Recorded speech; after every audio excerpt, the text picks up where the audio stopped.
Alright, so this video is going to be about trusting academic experts, or more specifically, why we should not trust academic experts. Now, by trusting academic experts, what I mean is someone who thinks that academics endorsing a proposition is strong evidence that that proposition is either true or at least maximally warranted by the available evidence, or someone who thinks that an argument being made by a non-academic shouldn't be listened to because the mere fact that it's being made by someone other than an academic is sufficient evidence against the soundness of the argument to justify dismissing it. Now, before looking at specific evidence on the legitimacy of academic experts, we need to ask what our priors should be, what the default assumption should be before we look at any specific evidence.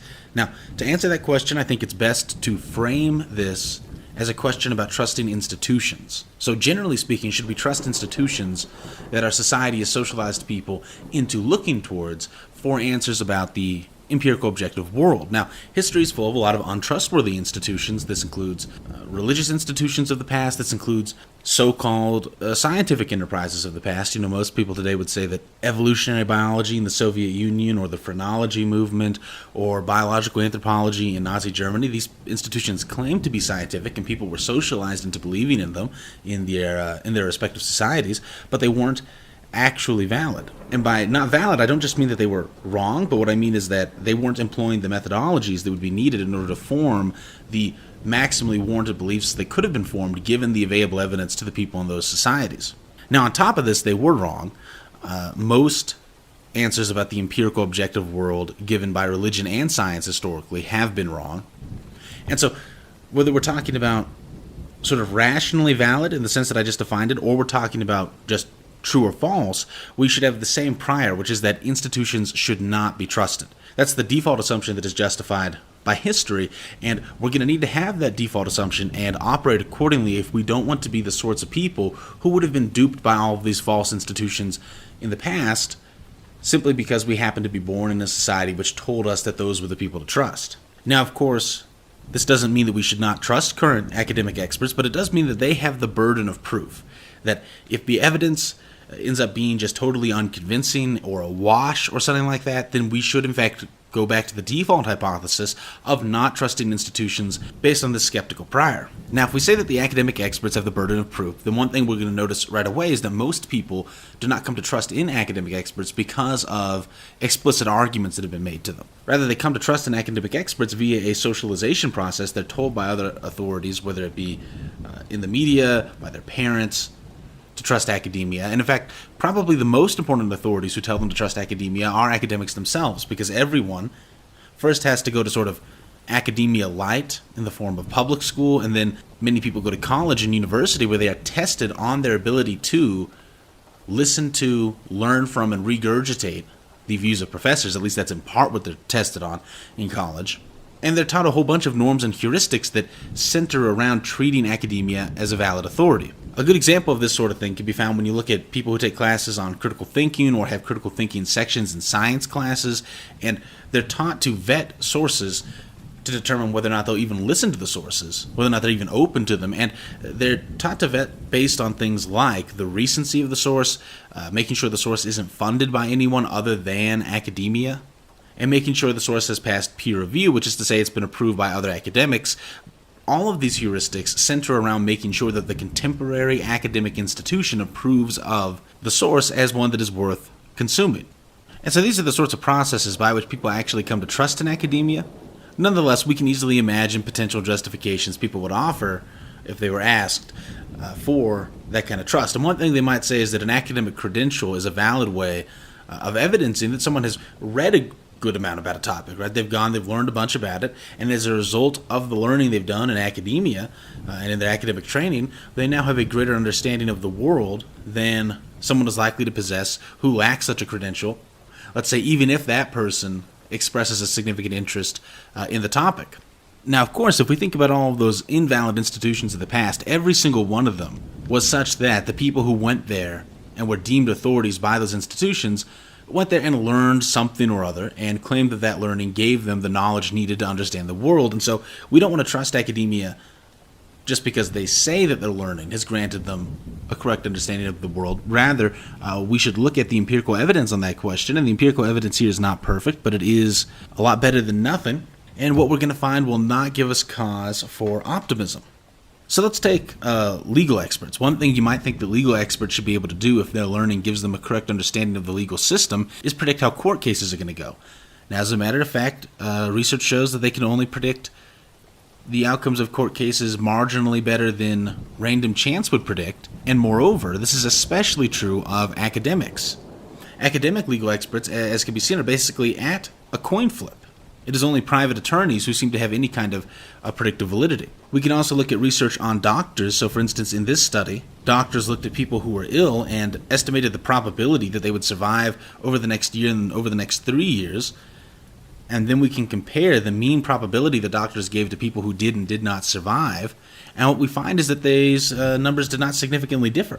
That is to say, the doctors overwhelmingly thought that people were going to survive, whether or not they did, whether or not they were actually going to or not, and they had basically no ability to discriminate between the two cases. Similarly, in the study this chart is taken from, doctors looked at patients who had a bunch of symptoms and estimated the probability that they were going to have pneumonia.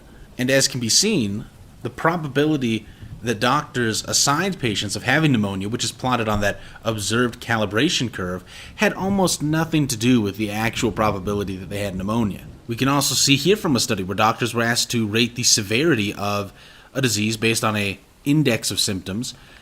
In theory, if the doctors had any predictive validity, then the degree of severity they assigned patients should negatively correlate with how much longer those patients ended up surviving. But in fact, there was no consistent trend such that the doctors' ratings negatively correlated with survival time.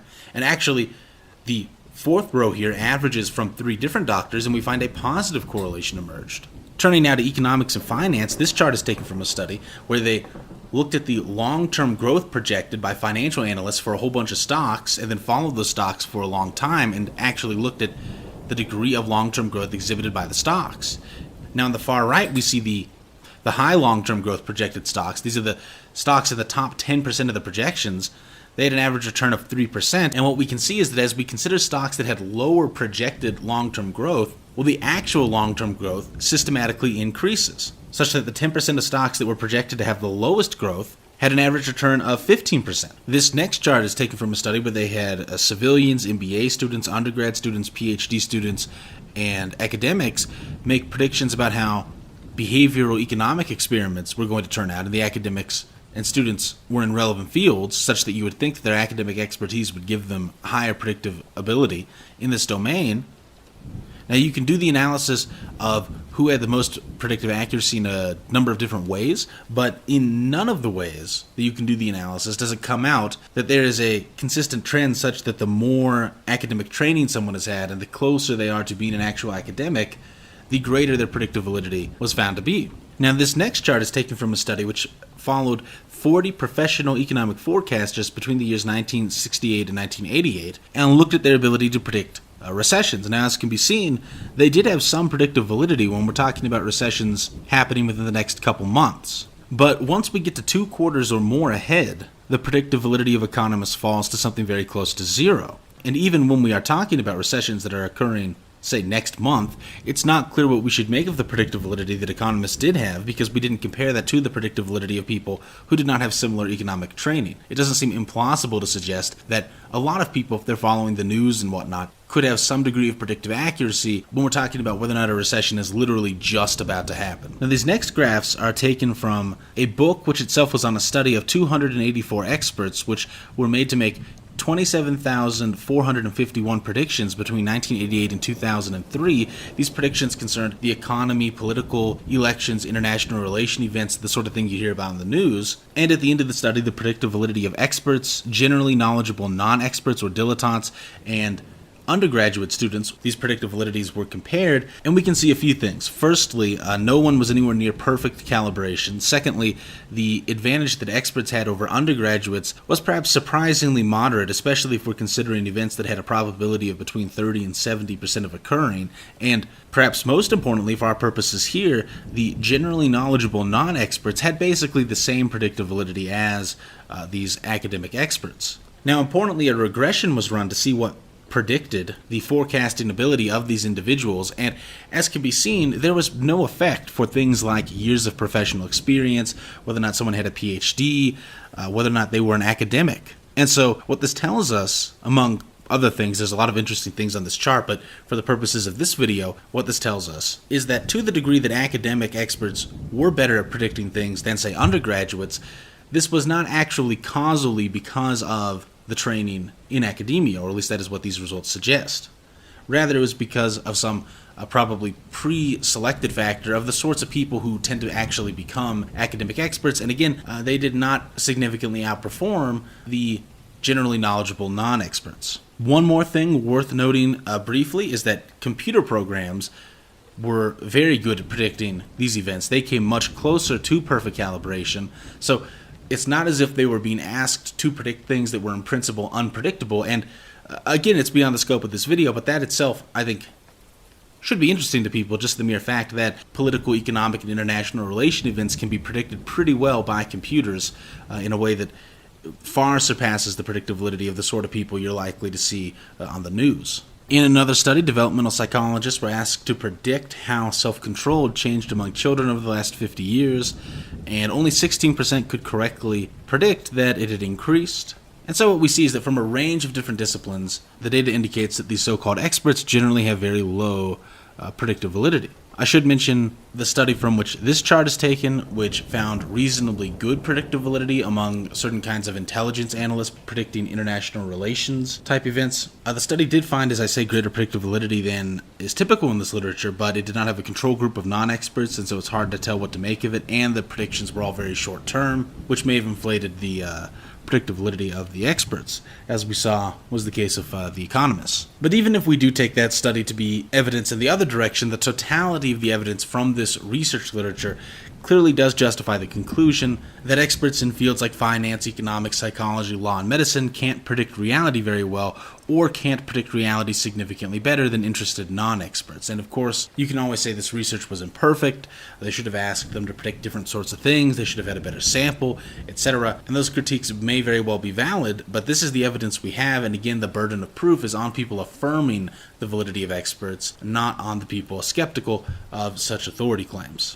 And again, the point here is not that people don't memorize various things while in school. The point is that compared to interested non-experts, the things they are memorizing in school do not seem to give them a better understanding of the world, because if it did, we would expect that they could predict what is going to happen in the real world better than they can. Another potential justification for trusting academic experts that someone might give is that the academic credentials show that they can understand the quantitative aspect of empirical data so that they can interpret it in an intellectually responsible way, whereas we cannot trust lay people to be able to do that. Now that argument has already been undermined by the fact that evidently, even if that were true, their ability to understand quantitative information is not significantly improved, their ability to predict things in the real world. But on top of this, we know pretty solidly that academic experts are statistically illiterate, and so this justification just makes no sense at all. I'm not going to go through them all. You can see here a table displaying studies where people are given quizzes, experts are given quizzes, testing whether or not they really understand concepts like p-values, confidence intervals, and t-tests, things contained in freshman statistics courses. This is not advanced stuff. You absolutely have to understand this stuff in order to be able to interpret any academic research that is quantitative in a serious way, and the vast majority of experts in every field other than statistics itself do not understand these concepts. And this table, again, I'm not going to go through each study, but this involves more applied questions rather than simple do you understand this concept questions. And again, experts from academia fail these kinds of questions at horribly high rates. And then we also have here a table I took from a paper that was summarizing the research, a long research tradition where researchers have looked at papers published in medical journals and then asked the question, what proportion of these don't commit serious statistical errors and malpractices? What percentage of them are methodologically acceptable? And the answer to that normally is well below 40% of papers. Now, I suspect, though I can't prove, this is just speculation, but I suspect that the statistical illiteracy of academics contributes to certain features of the state of quantitative and empirical research. So, as we can see here, when we're talking about fields like neuroscience, oncology, pharmacology, social psychology, we see rates of replication well below half, meaning that if we look at an experiment and it produces a statistically significant result, we can't put that much stock in it because it, in many fields, literally probably will not replicate. Now, at the same time, here we see the average degree of statistical power across fields, and this also, in almost all cases, is well below 50%. And what this means is that given the sample size we're using and the degree of variance of the things we're studying and the kind of effect size we would expect to see if our hypotheses that are being tested in these experiments across fields were true, we would only expect to produce statistically significant findings less than half of the time when we're only talking about experiments testing true hypotheses. In other words, the false negative rate is going to be quite high as well, and if we have an experiment that does not produce a statistically significant result, well, we can't make a lot of that either, because after all, given the low degree of statistical power that is typical of empirical research, we literally wouldn't have expected it to produce a significant result even if the hypothesis we were testing was true. Now, this alone, these facts should give us some sense that something screwy is wrong with academia, I think. But as I say, I think that they're also partly a result of academics not understanding statistics and not caring about statistics very much. But then further still, and most importantly, these facts mean that a greater degree of statistical sophistication is required to responsibly consume research literatures relative to what would be needed in an environment where we were doing high-powered research that had high replication rates. And this makes it even more implausible that these academics, who again do not understand fully the concepts taught in freshman statistics courses, the idea that they can responsibly interpret the quantitative side of the research that they themselves are producing. I mean, this is just clearly, I think, very unlikely to be true. The evidence overwhelmingly suggests that this is not the case. And so this is not a good justification for believing in the authority of these academic experts and trusting them. So another justification someone might offer for trusting academics is that academic research can be trusted because it has to pass through peer review to be published. Now, this is a obviously bad justification because it presupposes the conclusion that academics are trustworthy experts. After all, if they're not, if instead they're just people who are interested in a subject but who do not possess any kind of special authority, then we shouldn't trust a piece of research just because it's been reviewed by them any more than we would trust research done by a non-academic who had fellow non-academics review that research before showing it to you. And moreover, the research we've already reviewed tells us that what we're talking about when we're talking about peer review is having research reviewed by people who cannot predict anything that happens in the real world and who don't understand the numbers in the paper they're reviewing. Now, on top of this, there's lots of research showing that peer review is crap. There are alarming rates of acceptance in academic conferences and journals and the like for articles that are literally meaningless, in the sense of articles randomly generated by computer programs that don't mean anything. The British Medical Journal has had papers published that were sent to them as jokes by people who assumed that the journal would realize that the papers were describing diseases that are impossible. Obviously, you can look at something like the Sokol affair or the grievance studies hoax, where academics send satirical papers to these sort of victimization journals that specialize in things like gender studies or gay studies or whatever, and they publish them. I think one of them even was given an award or was nominated for an award, which was about like rape culture among dogs in a park. Something to this effect. Was, like I said, it was satire and they took it seriously. But people sometimes get the impression that this is all about these sorts of journals created by weird, left-wingers. That's not true. Like I say, the British Medical Journal has published silly stuff before. The academic conferences involving computer science have been given auto-generated articles. And perhaps most importantly, a couple years ago, there was this fellow who wrote a bunch of versions of a fake paper that was not auto-generated, so it wasn't something that was self-evidently fake. It could only be told that it was trash if you understood the topic. It was about the chemistry of a drug, and it contained chemistry errors. They were not advanced chemistry errors. He described them as high school level chemistry errors. And 52% of the time, this paper was accepted into journals of pharmacology, biology, and chemistry, including ones published by Elsevier and Sage, which are considered to be organizations that publish reputable journals. Further still, you look at meta-analysis of this sort of stuff, and what you find is that the inter-rater agreement between the different reviewers doing peer review is only slightly better than what random chance would predict. And that makes it really hard to take seriously the idea that they're filtering for academic quality or something like that. The fact that it varies so much between who your reviewer happens to be suggests that it has a lot more to do with arbitrary personal taste. It's also worth noting that peer review is subject to prior belief bias. So, for instance, here's a study of 1977. They say 75 journal reviewers were asked to referee manuscripts which described identical experimental procedures but which reported positive, negative, mixed, or no results. In addition to showing poor inter-rater agreement, which is what I just talked about, reviewers were strongly biased against manuscripts which reported results contrary to their theoretical perspective. We have a similar study here from 1993. They say a laboratory experiment using advanced graduate students in the sciences and an experimental survey of practicing scientists on opposite sides of a controversial issue revealed agreement effects. Research reports that agreed with the scientists' prior beliefs were judged to be higher quality than those that disagreed. And so what this means is that peer review in part serves as a mechanism by which the status quo is reinforced.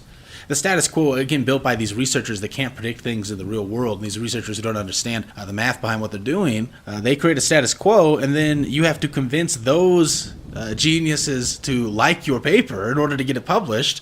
And contrary to certain mythologies about how the scientists learn to be super objective and they're not subject to the biases of lay people and whatnot, no, you still have this prior belief bias coming in, which means that peer review is a mechanism that inhibits innovation, which is to say scientific progress. And so that seems bad, and hopefully the combination of all of that together shows you why peer review is not a good justification for trusting academics as experts. Now, finally, the last sort of potential justification I want to consider is the one that I think is historically the most important, the one that actually convinced the world to place all of this trust in our academic friends.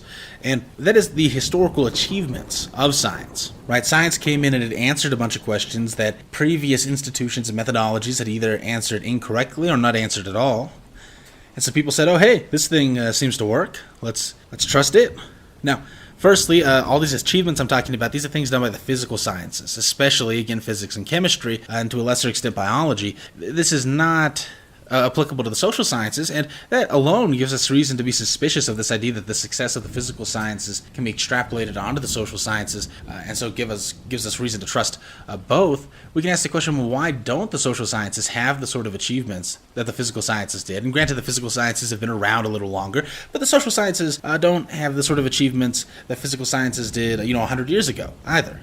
Not even close. No one thinks they do. No one thinks that the social sciences, psychology, anthropology, sociology, economics, etc., has produced theories and applications which demonstrate a clear, undeniable understanding of the topics that they study in the way that, putting a man on the moon demonstrated undeniably that certain physical sciences had gained a certain kind of understanding of the things they were studying. Moreover, physical sciences are checked against reality, generally speaking, in a way that social sciences are not. Right? Like, the experts cannot pretend to know how to build a computer. We would know immediately if they couldn't actually build a computer because none of our computers would work.